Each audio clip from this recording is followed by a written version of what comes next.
The metal gates of Blackridge Maximum Security Prison slammed shut behind the tall, silent figure as he stepped inside.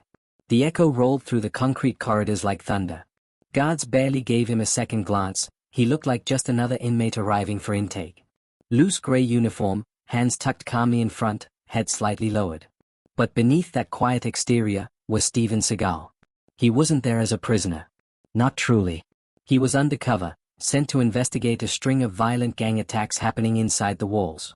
To do that, he had to look like a regular inmate. No special treatment. No recognition. No protection. Just another face in the system. As he entered the main cell block, conversations paused for a moment. Inmates lifted their heads, sizing up the newcomer. Some nodded dismissively, assuming he was harmless. Others gave suspicious glares, whispering among themselves. But one group watched him more closely. The Iron Vipers, a brutal prison gang known for controlling the yard, the kitchen, and even some of the guards. Their leader, Razor Kane, leaned against a railing, tattooed arms crossed, eyes sharp and predatory. He nudged the man beside him. "Who's the new guy?" "Looks soft," another said. "Probably won't last a week." Razor smirked. "Then we'll break him in." Steven continued walking, completely unfazed by the eyes burning into his back. His footsteps were calm, steady, almost too controlled. While others shuffled nervously under the gang's gaze, Steven moved with the quiet confidence of a man who had walked into danger 1,000 times before. But the inmates saw only what they wanted to see, a man in his late 60s, quiet, alone, not looking for trouble. The perfect target. At lunch, Steven took a seat alone in the corner of the cafeteria, eating calmly. The Iron Vipers watched from across the room, their whispers growing louder. "That's him. We'll handle him tonight. Show the new guy how things work around here." Steven didn't react. His eyes scanned the room, not in fear, but in observation. He noticed every exit. Every blind spot. Every possible threat. He knew he was being hunted. He also knew the gang had made one fatal mistake. They were about to attack the wrong man. The silence inside Greyrock Prison didn't last long. News of Steven Seagal taking down Razor and his crew spread through the cell blocks like wildfire. Some inmates were shocked. Some were impressed. But a handful were angry. Prison politics didn't like surprises, and Steven's quiet strength was becoming a problem for the people who ran things from the shadows. One of those men was Drenko, the most feared shot caller inside Greyrock.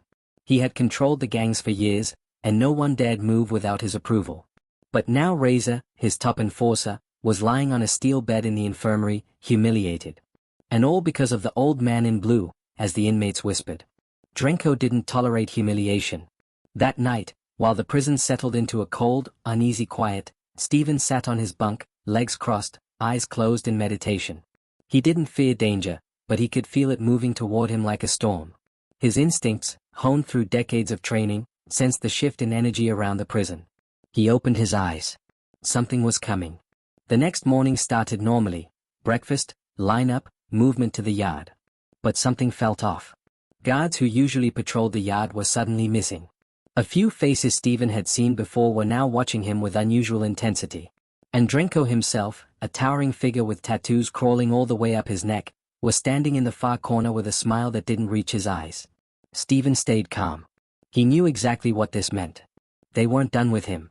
Minutes later, the trap finally sprung. A group of about 10 men formed a loose circle around him. They moved casually, pretending to be stretching or talking, but each step brought them closer until Steven was boxed in. One of them, a bald, heavy-set man, spoke first. "You embarrassed Razor," he growled. "Drenko wants respect. You don't get to walk around like a ghost in here. Today, you pay." Steven didn't get up. He didn't panic. He simply looked at the man and replied in a calm, steady voice. "I don't want trouble. But I won't allow violence around me." The men laughed. Around the yard, several inmates backed away, clearing space. Everyone knew what was about to happen. Drenko clapped once. "Do it." The first attacker rushed toward Steven, swinging fast, confident that the older man would fall easily. But Steven moved with impossible speed, one fluid motion, one effortless shift of balance, and the attacker's wrist twisted the wrong way. The man hit the ground screaming before anyone even understood what happened. The second attacker didn't wait. He threw a punch meant to break Steven's jaw. Steven blocked it with barely any force, redirected the momentum, and the man stumbled forward as Stephen sent him face first into the dirt. A hush fell. This wasn't a fight. This was precision. This was Steven Seagal. The remaining attackers hesitated, fear beginning to creep into their eyes. But pride pushed them forward. 3 came at once, trying to overwhelm him. Stephen stepped aside, letting one man's momentum carry him into another. He brought his elbow up, catching the third man in the ribs, leaving him breathless. Within seconds, 5 men were on the ground. Drenko's face dropped. He had vastly underestimated the old man. But Stephen wasn't finished. One attacker, desperate and panicking, came from behind with a shiv, a handmade blade carved from metal. Stephen sensed him without looking. He turned, grabbed the attacker's arm mid-strike, and pinned him effortlessly. He spoke softly. "Put the weapon down, before you regret it." The attacker dropped the shiv immediately. Stephen let him go. Now only Drenko was left. And everyone in the yard knew it. Drenko stepped forward, masking his fear with anger. "You think you're some kind of hero?" he spat.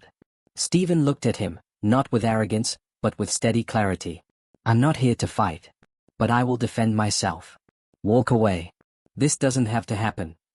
But Drenko's pride was too big. He lunged forward. Stephen sidestepped, caught his arm, and with a single controlled motion, brought the prison shot caller to his knees. The yard fell into stunned silence as the most feared man in Grey Rock cried out in pain. Stephen released him gently. "You still want to continue?" he asked. Drenko shook his head. It was over. Guards finally rushed in, late on purpose, and saw the body sprawled across the yard. They surrounded Stephen, unsure whether to treat him as a threat or a savior. One young guard whispered, "Sir, who are you?" Stephen simply replied, "Just a man who wants peace." But everyone now knew the truth. They had attacked the wrong man. He wasn't just any inmate. He was Steven Seagal. Before we continue, tell me which country and which city you're watching from. I love seeing where my audience is from. The aftermath of the yard incident shook Grey Rock Prison to its core. Word spread fast, faster than the guards could file their reports, faster than the camera footage could be accidentally deleted. Everyone now knew the truth. Steven Seagal wasn't a normal inmate. He wasn't a man you could intimidate, bully, or break. He was something else entirely. And while the inmates whispered about the mysterious warrior in blue, the prison administration wasn't celebrating. They were worried. A man capable of neutralizing an entire crew in under a minute didn't fit neatly into their system of control. And when a system fears what it cannot control, it tries to remove the threat. But Stephen saw it coming. That night, Stephen was escorted to the warden's office, a dim room lined with plaques, certificates, and a smell of stale cigar smoke. Warden Horace Milton, a stern, power-hungry man with cold eyes, looked Stephen up and down with suspicion. "You've caused quite a disturbance," Milton said, tapping his pen. 5 men injured. One with a dislocated shoulder. Another claiming he heard his own ribs crack. Stephen didn't respond.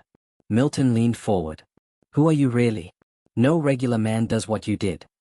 Stephen finally answered, voice calm. "I defended myself. Nothing more." Milton scoffed. "That's the problem, Mr. Seagal. You make it look too easy." The warden dismissed the guards and closed the door. For a moment, something shifted in his expression: fear, curiosity, maybe even respect. "Someone like you," Milton said quietly, "can either be very useful or very dangerous." Stephen met his gaze. "I won't be anyone's weapon. Not yours, not the gang's. I just want peace." Milton's jaw tightened. "Peace," he repeated with annoyance. "You don't get peace in Grey Rock." When Stephen was escorted back to his cell, something felt wrong. The air was too still. The hallway too empty. The guards walking him seemed tense, as if they were expecting something. And Stephen's instincts were rarely wrong. When he stepped into his cell, the door behind him slammed shut. He turned slowly. Standing in the corner of his cell was a man he had never seen before, tall, lean, with eyes as sharp as broken glass. He wore no inmate uniform. No guard badge. Nothing that identified him. Stephen immediately understood, this man wasn't from the prison. He came from outside. "Mr. Seagal," the stranger said softly, "some people are very interested in you." Stephen didn't speak. The man took a step forward. "I watched the footage. You moved like a phantom. Efficient, controlled, precise. Men like you don't belong here." Stephen finally replied. "Then why am I here?" The stranger smirked. Because someone wants you out of the way. Stephen's eyes narrowed. The man continued. You're not here for your crime. You're here because someone powerful made a phone call. A setup. Stephen remained silent, processing every word. The stranger added. And now, they want to make sure you disappear quietly. With that, he reached behind his back, and pulled out a thin steel wire. Stephen reacted instantly. He stepped backward, shifting his weight to avoid the wire that sliced through the air with deadly speed. The assassin advanced quickly, silent as a shadow, movements sharp and professional. He was no amateur. But he wasn't Steven Seagal. Stephen ducked under the wire, grabbed the assassin's wrist, and twisted. The steel wire fell to the floor. The assassin lunged forward with a knee strike, but Stephen blocked, redirected, and sent the man crashing into the concrete wall. The fight was short. Precise. Brutal. The assassin tried one final desperate move, pulling a concealed blade from his boot, but Stephen caught his arm, pinned him against the wall, and disarmed him effortlessly. Stephen whispered. Who sent you? The assassin coughed, defeated.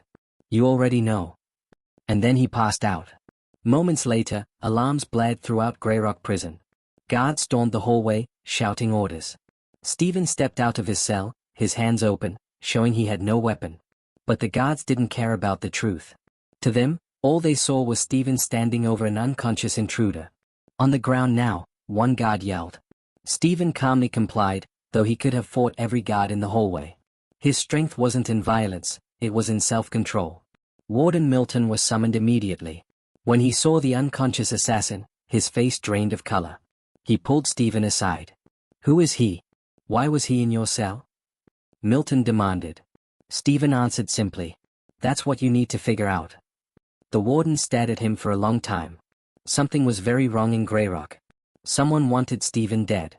And Milton knew this went far beyond prison politics. He gave a quiet order. Put him in isolation. For his own safety. But Stephen knew the truth. Isolation wasn't safety. It was the perfect place for another attempt. And whoever wanted him gone wasn't finished. Not even close. Solitary confinement wasn't quiet. People imagined isolation as silent darkness, a place to rest or think. But in Grey Rock Prison, solitary was alive with tension.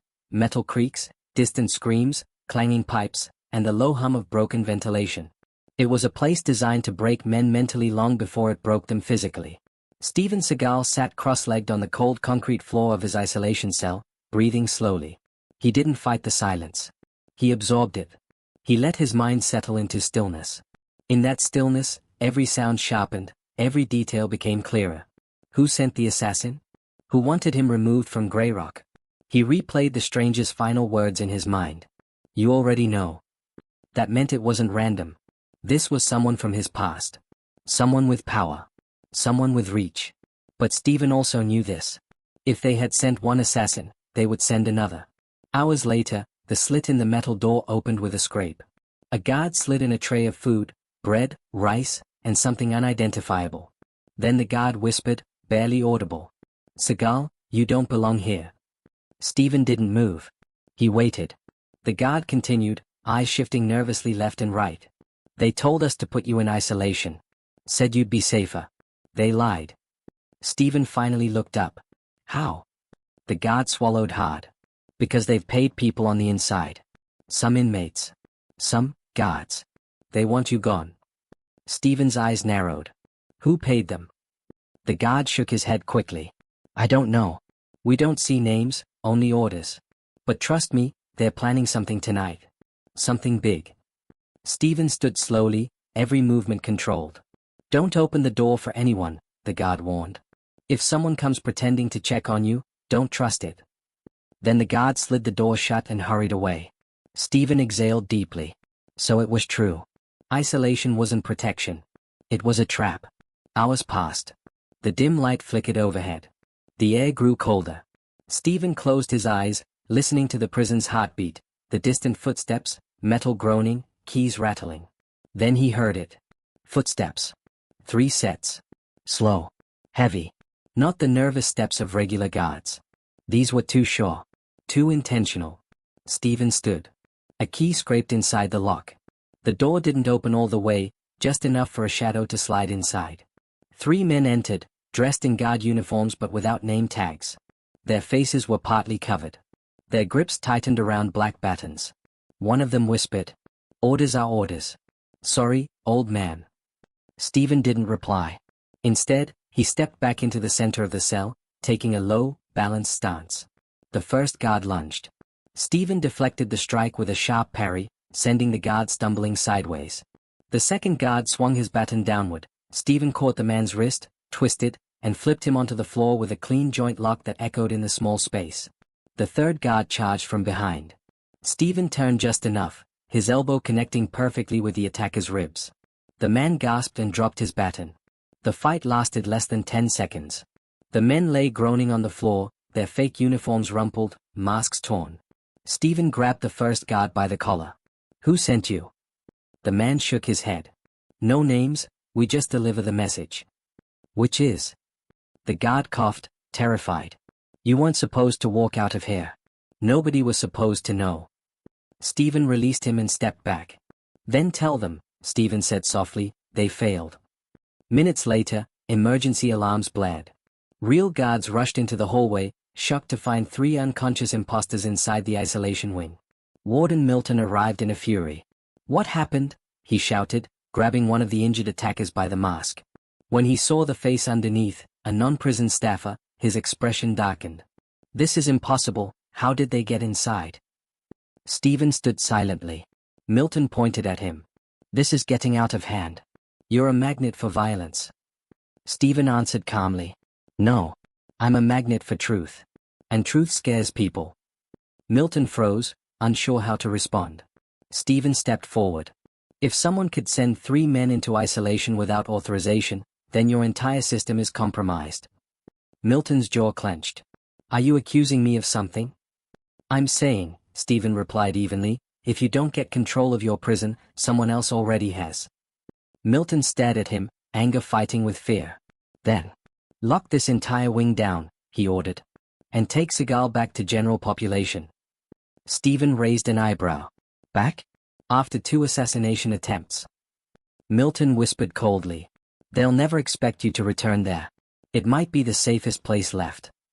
Stephen knew this wasn't about safety. Milton wanted him where the cameras were easier to erase. Where an accident could be staged. Where the gangs ruled. Still, Stephen nodded. If someone wanted him dead, he needed to stop hiding. He needed to face them head-on. As he walked back toward general population, inmates stared through their cell bars, whispering his name like a ghost story. "Is that him? The guy who dropped the whole gang?" Man took out 3 guards in isolation. But Stephen wasn't focused on them. He was focused on the one truth growing clearer by the hour. The attack in the yard. The assassin in his cell. The imposters in isolation. This wasn't prison politics. This was a war. And someone powerful was pulling the strings. Someone who had no idea. They had just awakened the wrong man. The return to general population was tense. Every step Steven Seagal took echoed through the concrete corridors, drawing whispers and sideways glances from inmates. The air was thick with uncertainty. Razor Cain and the remaining gang members avoided him entirely, their bruised egos still recovering from their previous defeat. But Stephen knew the danger hadn't vanished. Someone was orchestrating events from behind the scenes, and now the entire prison seemed to vibrate with hostility. As he walked through the yard, a group of inmates blocked his path. They weren't Razor's men, they were new faces, hired enforcers, and mercenaries of the shadows. Each one carried the unmistakable energy of killers who had been trained to strike fast, strike hard, and finish the job. Their eyes locked on Stephen, calculating weaknesses, testing his reactions. One of the men stepped forward, a tall brute with a scar running down his face. "Seagal," he growled, "we're here to teach you respect, the hard way." Stephen exhaled, calm and collected. He didn't flinch, didn't raise his fists. He simply raised a hand slightly, an almost imperceptible gesture, and let his eyes convey the warning. "Violence is unnecessary," Stephen said in a low, steady voice. "But I will not allow harm around me. If you step closer, you'll regret it." The gang laughed, mocking him. "Old man talks too much," the scar-faced man spat. "Time to show him who runs this prison." The first strike came, a wild swing aimed at Stephen's head. With uncanny reflexes, he shifted, catching the man's wrist mid-air. In one motion, he twisted, bringing the attacker down with controlled force, leaving him stunned and unable to rise immediately. The remaining men charged simultaneously, hoping to overwhelm him. But Stephen's movements were a symphony of precision. He blocked one punch, redirected another, and used the attacker's own momentum against them. One man lunged with a knife. Stephen didn't even blink. He intercepted the blade, twisted the wrist, and disarmed him in seconds. Another tried a low sweep kick. Stephen pivoted, stepping lightly aside, and sent the man tumbling over the nearest bench. Within moments, the gang was on the ground, groaning, scrambling to recover, their arrogance shattered. A hush fell over the yard. Inmates, previously fearful, began to step back, murmuring among themselves. Guards watched silently, unsure if they should intervene. The balance of power had shifted entirely. Stephen spoke again, his voice low but commanding. "Enough." The words carried authority that made even the strongest men freeze. The scar-faced leader staggered to his knees, coughing, trying to regain composure. "You don't understand," he gasped. "You're not supposed to." "I understand perfectly," Stephen replied, calm and unshaken. "You attack out of fear. Out of pride. Out of orders. But attacking the wrong man has consequences." The words hung in the air. The remaining attackers realized their mistake, the humiliation, the defeat, and now the moral weight of facing someone far beyond their skill or control. At that moment, Stephen stepped back, giving space, letting the gravity of the situation sink in. He didn't need to fight further. Every punch, every block, every movement had already spoken louder than words. Inmates whispered, "He's unstoppable." Another voice added, "That's the legend." Even Razor Cain, watching from afar, shook his head in disbelief. The guards finally stepped forward, breaking the silence. "Seagal, step aside," one ordered, though his voice trembled slightly. Stephen moved calmly to the side. He didn't resist, didn't provoke. His eyes scanned the yard, every corner, every shadow. His mind worked faster than anyone around him. He was aware that someone still controlled this environment, and that someone powerful had not yet revealed themselves. The scar-faced gang leader staggered to his feet, glancing at Stephen with a mix of fear and awe. You're different," he muttered. Stephen's response was simple. "I am not here to be feared. I am here to show what happens when injustice meets discipline and clarity." The crowd of inmates, previously tense, now watched with a mix of shock, respect, and awe. Word of this event would travel quickly. Every corner of Grey Rock would whisper about the man who single-handedly dismantled a gang without losing control. But Stephen knew better than to assume safety. The orchestrators, the people who wanted him gone, were still out there. And the attacks, the manipulations, were far from over. He exhaled slowly, his calm presence radiating through the yard. They attacked the wrong man, he thought. And now, everyone knows it. But the lesson isn't finished. Even as guards began restoring order, Stephen's eyes scanned the yard, noting every possible threat. This wasn't about pride. It wasn't about proving anything. It was about survival, awareness, and teaching a lesson that would resonate far beyond the walls of Grey Rock Prison. And one thing was certain, those who tried to take him lightly would never make the same mistake again. If you were in Steven Seagal's place, would you fight or avoid confrontation? Comment fight or stay calm below. The yard fell silent after the last confrontation. Inmates whispered nervously, glancing at one another as if seeing the world differently for the first time. Even Razor Cain, bruised and humiliated, couldn't meet Steven Seagal's calm, unwavering gaze. It was clear now, attacking him was the gravest mistake anyone in Grey Rock could make.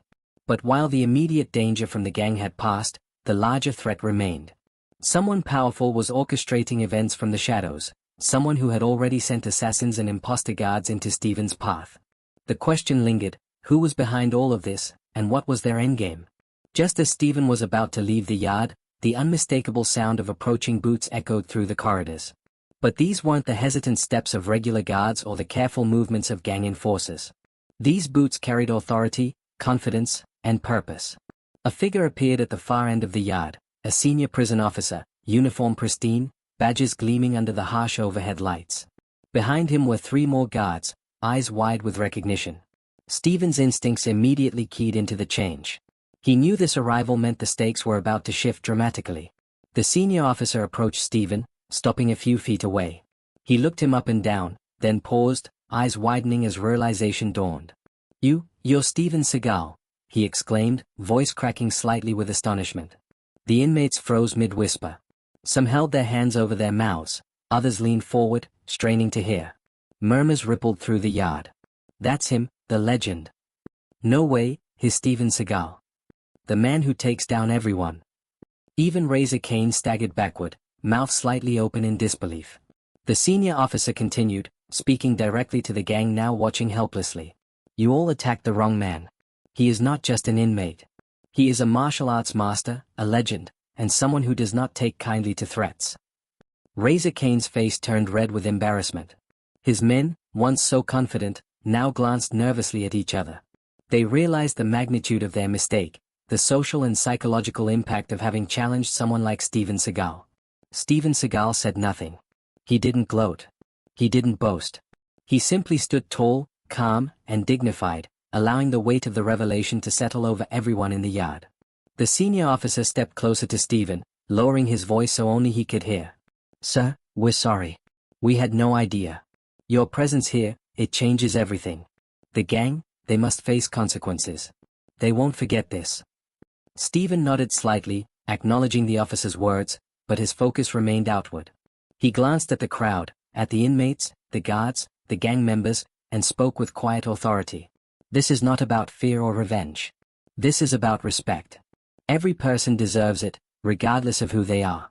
Attacking someone because of arrogance, pride, or assumptions, that is what will bring downfall. The words rippled through the yard, reaching every corner. Inmates who had been tense, angry, or fearful now felt a strange mix of awe and respect. Some silently nodded, realizing that real strength wasn't in violence alone, it was in control, awareness, and integrity. Razor Kane finally stepped forward, his voice trembling. Seagal. I didn't know. Steven held up a hand, stopping him. You don't need to speak. You just need to remember. Respect is not demanded. It is earned. And when you attack the wrong man, you learn a hard lesson. Today, you've learned it. Razor sank to his knees, defeated in every way, physically, mentally, and emotionally. His men followed, heads bowed, humiliated by the exposure of their arrogance. The crowd of inmates erupted into whispers, then murmurs of approval, then finally cheers. Steven didn't smile. He didn't raise his fists. His calm presence alone commanded the attention, respect, and acknowledgement of everyone in the yard. Even the guards, previously hesitant or complicit, now recognized the power of his presence. Some had cameras, some had their phones out. The moment was already being recorded, destined to circulate throughout Grey Rock and beyond. The senior officer turned to Steven again. Sir, you've not only defended yourself, you've taught them all a lesson. The gang, the imposters, they face consequences. You've done more than anyone could hope for here. Steven gave a subtle nod, acknowledging the officer's words without arrogance. He then addressed the yard one last time. Let this be clear, strength without control is meaningless. Power without respect is empty. And those who choose to use violence carelessly will always face the consequences, not through revenge, but through their own mistakes. The inmates absorbed every word. Even those who had once been hostile now looked at him with reverence. Steven had not only survived, they had witnessed a demonstration of discipline, skill, and moral authority that few could ever forget. Should Steven forgive the gang for attacking him, or should they face consequences? Type forgive or consequences in the comments.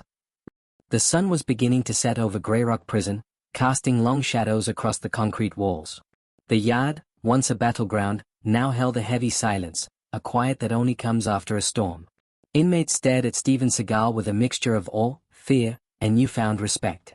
The gang, humbled and defeated, sat on benches, heads bowed, their bravado shattered. Word of what had happened in the yard and isolation wing had spread like wildfire through the prison. By the time evening rolled in, every inmate and guard had heard the story.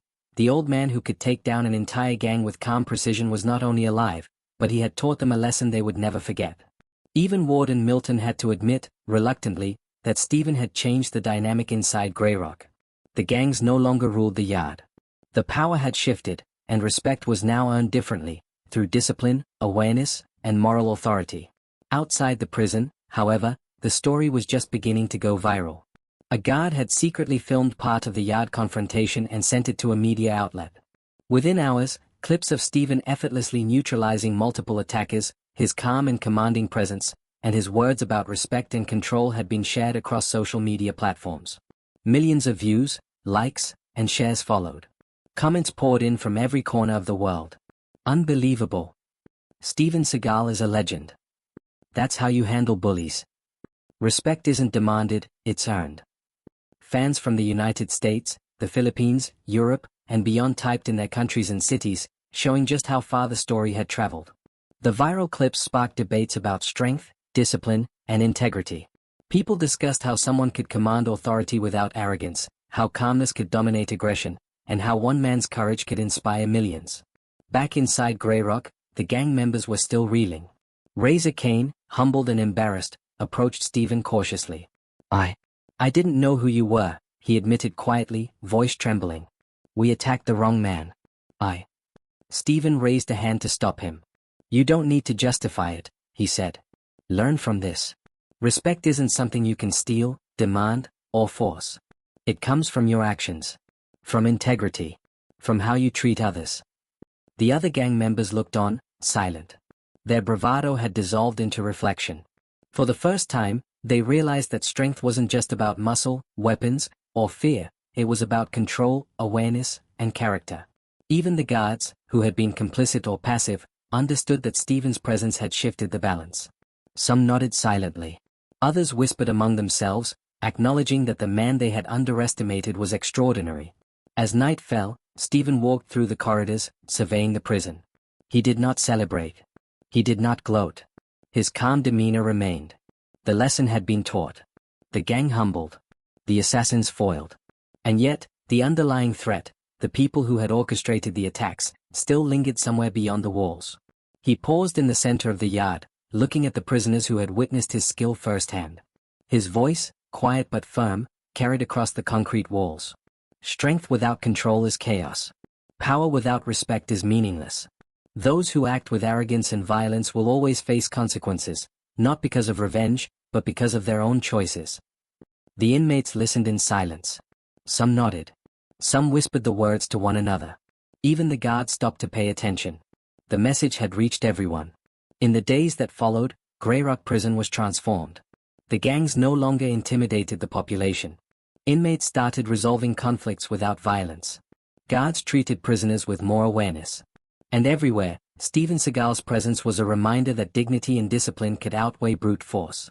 Outside the prison walls, Steven's story continued to spread. Millions watched, shared, and discussed. Media outlets covered it extensively. Headlines read, Steven Seagal teaches respect in maximum security prison. Legendary actor turns the tables on prison gang. How one man's calmness overpowered violence. People commented from countries across the globe, United States, Philippines, UK, Canada, Germany, Australia. They were inspired not just by his martial arts skill, but by his humility, courage, and message about respect and integrity. And then came the final confrontation with the powers behind the attacks. Warden Milton, the gang leaders, and a few high-ranking guards were summoned. Steven stood calmly as the orchestrators faced the truth. Their attempts to manipulate, control, or harm him had failed. They were held accountable, forced to admit their wrongdoing, and reminded that no system, no matter how corrupt, could suppress someone acting with honor and skill. Steven did not gloat. He did not deliver harsh words. He simply reminded them. Your mistakes are your own. Learn from them. Respect is earned through discipline, through integrity, and through awareness. And those who fail to recognize this will always face consequences, not through my hand, but through their own choices. By the end of the week, the story of Steven Seagal in Grey Rock had become legendary. The prison culture had changed. The gangs had been humbled. Guards were more vigilant. And the world had witnessed how courage, discipline, and moral strength could inspire change in even the harshest places. The final words, delivered calmly and powerfully, reverberated across prison walls and social media alike. No one should be underestimated. No one should be attacked without cause. Respect is earned, never demanded. If you believe no one should be judged by appearances or underestimated, type respect in the comments and subscribe for more inspiring stories like this one.